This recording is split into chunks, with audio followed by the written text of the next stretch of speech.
Bonjour Laurent Pellu, vous êtes président de SCACI. Oui, bonjour. Alors, pour entamer cet entretien, vous voulez savoir comment se comportent les salariés et les PME face à la cybersécurité. Alors, la problématique du comportement des utilisateurs, c'est vraiment le point central de la cybersécurité aujourd'hui. Parce que la cybersécurité, c'est un métier, un environnement, un sujet qui est extrêmement technique, technologique, et tout le monde le voit comme cela, alors qu'en fait, globalement, la base de la cybersécurité, c'est quand même le comportement des gens.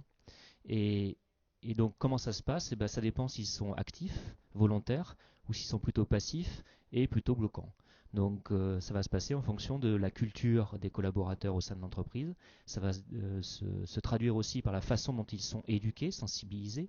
Ça va se traduire aussi en fonction de est-ce qu'ils ont compris les enjeux qui les intéressent au niveau de leur entreprise pour protéger leur savoir-faire, leur travail, leur emploi. Mais c'est aussi des comportements en tant qu'individus et citoyens, et donc comment ils se comportent au quotidien quand ils utilisent des mécanismes dans le cloud, leurs données bancaires, etc., etc. Donc ça se passe bien ou pas bien, ça dépend. Est-ce que vous avez des exemples d'attaques où tout le monde est concerné? Alors, il faut voir qu'effectivement, aujourd'hui, le monde, il est vraiment fusionné entre l'univers professionnel et l'univers personnel. Et puis, entre cet univers professionnel et cet univers personnel, et il y a énormément d'interconnexions par les services qui sont partagés. Et une question, ou une attaque plutôt qui concerne tout le monde, donc tout le monde au sens l'individu, mais aussi l'entreprise, c'est globalement ce qu'on peut vivre au quotidien. Je peux prendre quelque chose de vraiment très simple pour sensibiliser, c'est le phishing ou les arnaques qu'on reçoit directement sur les messages. Alors vous allez me dire, ok, c'est du courant ou autre. Mais oui, mais malheureusement, c'est peu coûteux pour les attaquants, les vraies mafias qui sont derrière. Ça n'a aucun risque ou quasi aucun risque d'un point de vue financier, d'un point de vue juridique pour eux. Peu d'investissement et ça peut rapporter gros. Donc ils portent leurs efforts largement là-dessus. Et ça cible aussi bien des particuliers que des entreprises. Et donc aujourd'hui, une cible que tout le monde subit, c'est globalement les messages où vous cliquez dessus par erreur parce que inattention, parce que manque de culture sécurité ou autre.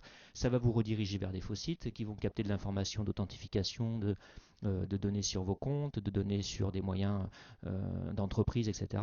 Cette information-là va être volée, réexploitée, et puis au bout d'un moment, vous vous rendez bien compte qu'il y a des choses qui se passent à votre insu et qui peuvent coûter très cher, soit d'un point de vue perte d'exploitation, soit d'un point de vue perte financière. Ok, alors Phosphorea est un nouveau produit que vous développez, Oui. qui est adapté donc au... Complètement, merci de me poser cette question. Donc en fait, effectivement, SCACI, notre positionnement initial, c'est, puisque nous, ça fait 10 ans qu'on est positionné sur le secteur, c'est l'ingénierie, la sécurité en système d'information. C'est notre cœur de métier, c'est là où on a nos expertises, nos clients, on est reconnu vis-à-vis de nos clients par rapport à ça. Mais justement, le facteur humain, il fallait absolument le traiter. Et on s'est rendu compte, parce qu'on travaille au niveau européen, qu'il y avait un manque là-dessus. Donc on a construit une offre de service qui se traduit visuellement à travers un portail. Et c'est le premier portail européen sur ce sujet qui permet de faire de la sensibilisation, de la formation, mais aussi de la communication autour de tout ce qui est sécurité des systèmes d'information et sûreté de fonctionnement. Alors concrètement, il faut répondre à sensibiliser. Et pour répondre à sensibiliser, il faut fournir du matériel, il faut illustrer, il faut donner des exemples concrets. Il faut aussi former, parce qu'il faut transformer quelqu'un qui ne sait pas à quelqu'un qui sait comment réagir.